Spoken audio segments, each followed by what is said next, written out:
When you need controlled, even heat, cast iron has superior heat retention and durability. Our cast iron cookware goes from stovetop to oven, under the broiler, on induction cooktops, on the grill, and you can even put it on a campfire. Now, I love cooking with cast iron, and I want to share with you how to cook with it, maintain it, and re-season it. First, our cast iron skillets come pre-seasoned. The seasoning is oil that's baked onto the iron, giving it a natural non-stick finish. Now, the best way to keep your cast iron well seasoned is to use it. So, let's use it. Cornbread is a family tradition in my home. Add the oil to the 10-inch cast iron skillet and place it in the oven. Preheat the oven to 425 degrees Fahrenheit.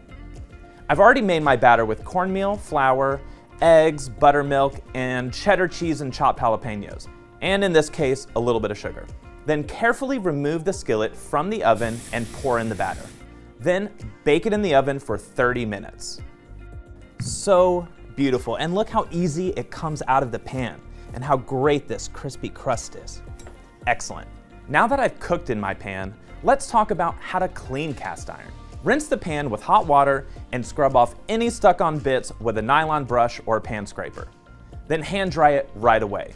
You don't want to air dry your cast iron because it will start to rust. I mean, the fact is moisture and iron just aren't friends. Then, while the pan is still warm, rub it very lightly with cooking oil, like vegetable oil or canola. This is the way to maintain the seasoning of the pan. Then, store it in a dry place. Now, you shouldn't have to re-season your cast iron very often, but if you notice the surface getting dull, splotchy, or rusty, here's what you do. Wash the pan in warm water, then dry it.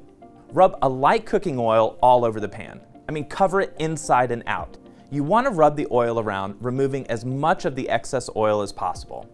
This step is super important because too much oil can pull into droplets or get sticky.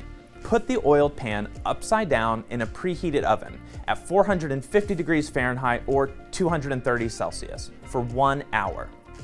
It helps to place a sheet pan on the rack below to catch any oil drips. Remove the pan from the oven and apply more oil the same way you did before. Then place it back into the oven upside down for another hour. Now, you can repeat this process as many times as you want. Just know you can't over-season cast iron. If your cast iron does start to rust, it's an easy fix. First, we'll scour the area with steel wool. Then rinse the pan out, dry it, and rub it with a light cooking oil. This will let the seasoning build up over time. The care, seasoning, and cooking traditions that you put into this pan can last for generations. I mean, you can pass it on to your kids, they can then pass it on to theirs. I mean, that is pretty amazing. Now, I can't wait to see what you'll create in your cast iron.